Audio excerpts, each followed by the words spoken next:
Welcome to Faces and Places across the United States. Today, our host Sandra talks with Nabila.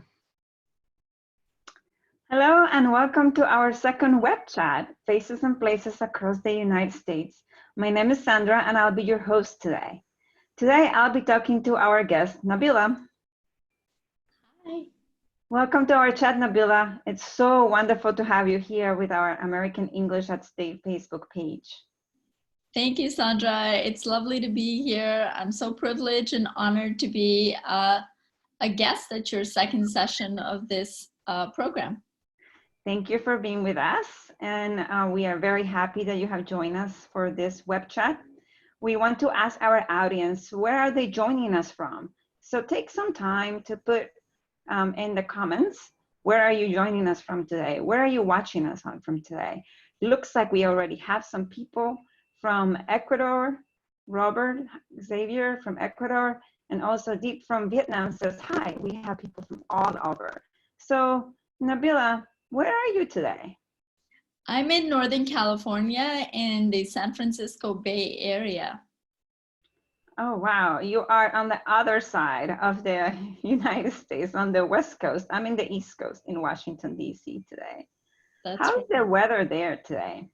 The weather's a little cloudy today. Yesterday it rained off and on, and so far it's cloudy. We're hoping for a beautiful sunny day. Hopefully later on it'll get better.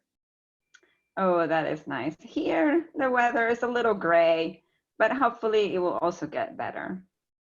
It's nice to have you here.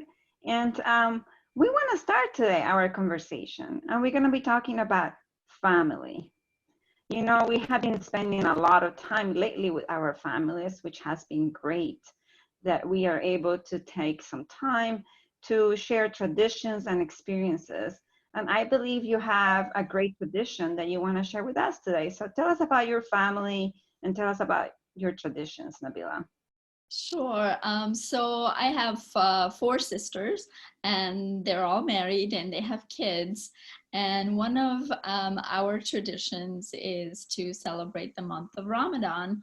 And it's basically a full month of fasting and prayer and reflecting during the day, and then breaking your fast during the iftar at sunset.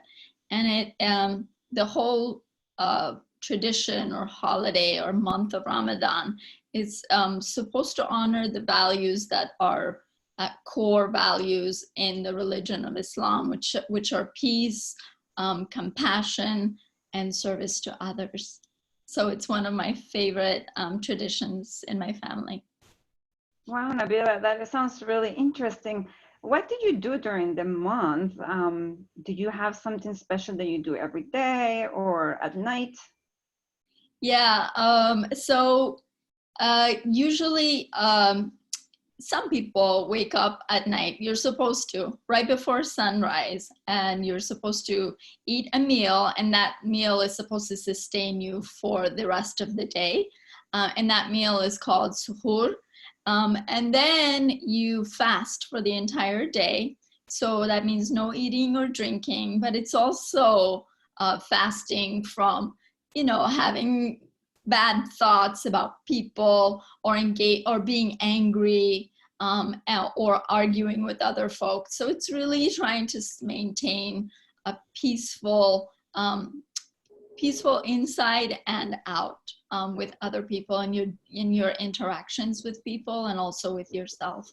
And then at sunset, you break your fast with a meal called iftar. And that fast breaking is usually very special because it's normally done with your family, and sometimes it's done with your extended family.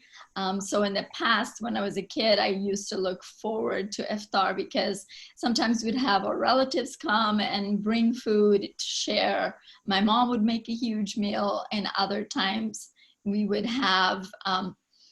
just have our own family breaking fast together. Nowadays, it's difficult to do that with extended family because of COVID-19. So sometimes we chat virtually during iftar or right after iftar, but it's always a special meal. Yeah, Nabila, so we have some people who are joining us saying hello. We have Deborah from Brazil, Ibrahim from Egypt, Mirabek from Nigeria, but also we have Adnan from Pakistan, and they say that they also are observing Ramadan. And we have a question. Lisa wants to know if you can drink anything during this time or not. Actually, yeah, no drinking or eating during from sunrise to sunset, which is interesting because some people think you fast for the entire month without eating or drinking anything. That is impossible. So yeah, during sunrise and sunset, no eating or drinking anything. I think we have a picture of a really interesting food called mantu. Manto, am I saying that right? Yes, that's right. So this is a delicacy in Afghan cuisine, and my mom makes it once in a while. It's very labor intensive. It requires a lot of work. So this is one of the iftar meals that she made this Ramadan. Oh, wow, that looks really good. Yeah, And I think it's a we are, dumpling. It's it's filled like a with dumpling. Yeah, it's filled with, it can be filled with lamb or beef and chunks of meat, chunks of onions. And then it's topped with lentils and yogurt and mint. Wow, I'm gonna put you on the spot here. Do you know how to make this? I'm learning. I'm spending a lot of time at home, like all of us. So I'm learning, but it's really difficult. That's why it's a delicacy. It's not something you can just make every day. Yeah, it seems like it's labor intensive. It looks like it would take a lot of time to make it. Yes. Now, in another slide, I also saw some cookies. Is that a Uh-huh. tradition too? So my sister made those cookies for my nieces and nephews. And during Ramadan, you're supposed to really practice giving to other people. So you are not eating or not drinking, and you're also reflecting, you're thinking about ways that you can help people who are less fortunate than you are, and also how you can open your heart and you can give to other people. So my sister made these cookies, and then my nieces and nephews drove around to the different families and brought them a bag of cookies to give during Ramadan. Oh, wow, they look really, really good. We Yeah. have a question from Yunlisa. They want to know if you feel dehydrated if you don't drink during the day. Yeah, you can. Yeah, you can feel dehydrated, but it's a good practice to really help you become stronger, to strengthen yourself. And also, again, I always love this tradition because it reminds me of people. There are so many people in the world who don't have access to clean drinking water. And so when you're doing something like this, it does remind you of those people in a real way, and it helps you give more to folks. So I think that if every Muslim, there are 1 out of 4 people in the world are Muslims, and I think if every Muslim practiced this tradition of really reflecting and thinking about how you can give to other people, we would have a better world. That is true, especially during this time when everybody is suffering a little bit. Mm-hmm. So we have another question from Moise Ali. They want to know, what else do you do during Ramadan? There's prayers. So normally the prayers, the 5 times a day happens. Sometimes people go to the mosque, and other times people pray at home. Those are the special things that I've observed as an American Muslim, but I know, having lived in other countries, that they all have their own traditions of observing Ramadan. I know when I was in Morocco, there were a group of people who would go from neighborhood to neighborhood right before sunrise and wake people up so that they could have their meal before sunrise. And they usually would travel with like musical instruments and sing special songs, sort of like caroling in the US during Christmas. So I know that they have that happens in some parts of the world. I also know that certain countries have special food just for Ramadan. Again, I think in Morocco they had harira, which is like a soup, and you break your fast. And then the other thing, I think the common denominator, something that all Muslims or do or try to do, as far as I know, maybe some of the audience members do it differently, but you traditionally break your fast with a date, and that's considered sort of like a holy food. That's, dates were around since the time of the Prophet Muhammad and since the religion was conceived. So it has a special meaning to Muslims. So. Wow, so date is something that you eat during iftar when you break your fast? Yeah, you break your fast with a date. Some countries I heard have different number of dates that they eat, when they break their fast. We just, in my family, we just have, break it with one date, and then you can eat the rest of the meal and do a prayer afterwards. Yeah, so we have a few more questions coming in, and I think you would like to answer some of this. Before that, we have some comments too. So Adnan from Pakistan says that they call, at the end of the day, they call it aftari. And Samaria from Somalia says they also have something called kunafa. And those are the cookies that they have. But the question here, Alberto wants to know how long Ramadan lasts. It's normally 30 days, and then on the final day, you have a huge celebration, probably one of the biggest celebrations in Islam. It's called Eid al-Fitr. And during that day, that's the first day that you don't fast from sunrise to sunset. So it's a very special day. I remember when I was a child, we would get presents, we would get new clothes, you go visit your relatives, you go to picnics and buy things, and it's just a lot of fun. Wow, those are really something to look forward to, right? After Absolutely. fasting. Yeah, this Ramadan is going to be is special because it's because of COVID-19, we're really having more time to reflect, more time to spend with our immediate family, and really think about how we can be better humans in the world. And Eid is going to be interesting because the Eid prayer is usually done at the mosques. There are over 2,000 mosques in America, and we've always gone to the mosque for Eid prayer as a family. So this year we're going to have to do that virtually, and it'll be different. Yeah, definitely. We have some questions. Adnan from Pakistan has a question for you. Do you find it hard while you're fasting and all the people around you who are not Muslims are eating and drinking?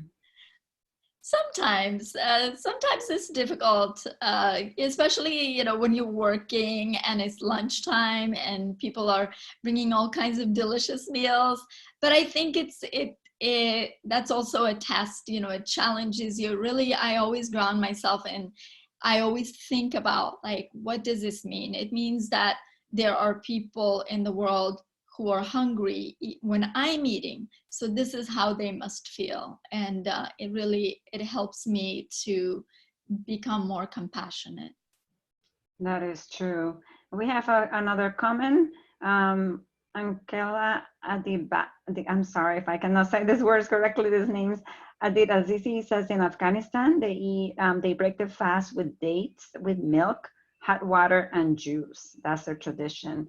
And then we have a question from Karima. Karima wants to know if you pray together as a family at home. Yeah, we do. When we have extended family over, it's nicer because you have more people praying together. But here we do try to pray together. We definitely pray before breaking fast together at the table, and then the traditional prayers are done, sometimes separately, sometimes together. Yes, that's true. I think we had a picture before this slide that showed some traditions and how you keep the tradition going for the next generation. I think you had shared with me that your sisters have like a little mini library of books. Yeah. Can you tell us about it? Yeah, absolutely. So there are a number of books in English that are about Islam and about Ramadan. And so my sister, one of my sisters has collected them, and she has this Ramadan corner. She actually put up a little tent next to it. So, once or a couple of times a week, the kids will choose to go there, read one of the books, or she reads them, the story to them, and then they talk about the month of Ramadan and the meaning of Ramadan, and then you have the decorations up. The kids also have like a daily activity that they do. So today I will work on being kinder to my brother. That might be one of the things, that one of them writes, or today I will give something to so and so, or share my toy. So those are the ways that my family instills the values of peace, compassion, and service to others during Ramadan. Yeah, those are really nice ways to continue with the tradition, especially when you're at home and you have to help children with the homework and the activities during the day, and this is a reminder to stop, pause, and think of other things while we're at home. I think we have one more question, but if people can put more questions in the comments, we welcome your questions before we end our session today. We have a comment from Alberto. Says, stay safe, everybody, and enjoy Ramadan. Nabila and all Muslims from all over the world, cheers. That's a comment. And then we have a question from Yulisa. Wants to know if just adults fast or kids too. Oh, that's a great question. So fasting is not required for certain people. So for example, if you're taking medication, you are not required to fast. If you are traveling, you are not required to fast. If you are a child, you are not required to fast. And there are a certain number of other restrictions that, if it's really difficult to fast for folks, then it's not required. So as a kid, I always wanted to partake in all the festivities in the family and fast. And then my parents would say, okay, you can fast from morning until noon, and then you break your fast at noon. And I would, or you can fast from noon until sunset, and that would be your fasting. And so I would do it just for fun, but children are not required to fast at all. Yeah, that's good. It helps you with self-discipline. Mm-hmm. Okay, Nabila, I think our time is up. We have really enjoyed getting to know your traditions, getting to know something that you do with your family, especially during this month of Ramadan. And we want to thank everybody, for joining us today. Please continue to follow us on Facebook. We have tons of resources if you want to practice English. If you want to share more comments, we'll be here answering some of them, some questions that you may have. And we will see you again in about 2 weeks in our next series of Faces and Places across the United States. Thank you again, Nabila, for joining us all the way from California. I know it's a little early for you, but we thank you for joining us today. And thank you to my colleagues behind the scenes as well. It was great to be with you. Thanks for having me. Okay, thank you, Nabila. Thank you, everybody. Thanks for watching us.